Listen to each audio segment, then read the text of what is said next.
애초 어제로 끝날 예정이었던 고강도 사회적 거리두기. 정부는 고강도 거리두기를 연장할지 아니면 경제에 미치는 충격을 고려해서 강도를 다소 완화해 생활 방역으로 전환할지를 고심해왔죠. 결국 여전히 상황이 심각하다고 보고 고강도 거리두기를 2주 더 늘리기로 했습니다. 국민의 생각은 어떨까요? YTN이 리얼미터에 의뢰해 정부의 발표가 나오기 하루 전에 조사했습니다. 응답자 10명 중 6명 이상이 고강도 거리두기 연장이 바람직하다고 생각하는 것으로 조사됐습니다.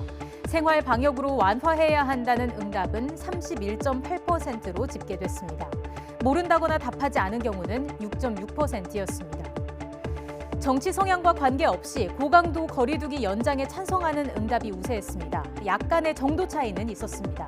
진보층이 보수층이나 중도층보다는 생활 방역 전환에 부정적이고 고강도 거리두기 연장에 적극적인 것으로 나타났습니다. 연령대별로 봐도 모든 연령대에서 고강도 거리두기가 연장돼야 한다는 인식이 높았습니다. 다만 30대에서는 두 의견의 격차가 3.3%포인트로 팽팽한 것으로 나타났습니다. 20대에서 생활 방역으로의 전환 의견이 가장 적었고 40대에서 고강도 거리두기 연장에 대한 지지가 가장 강했습니다. 지역별 결과도 보시겠습니다. 모든 지역에서 고강도 거리두기가 연장돼야 한다는데 이견이 없었습니다. 수도권의 경우 생활 방역 전환보다 고강도 거리두기에 대한 지지 여론이 2배 이상이었고 충청권은 3배가 넘었습니다.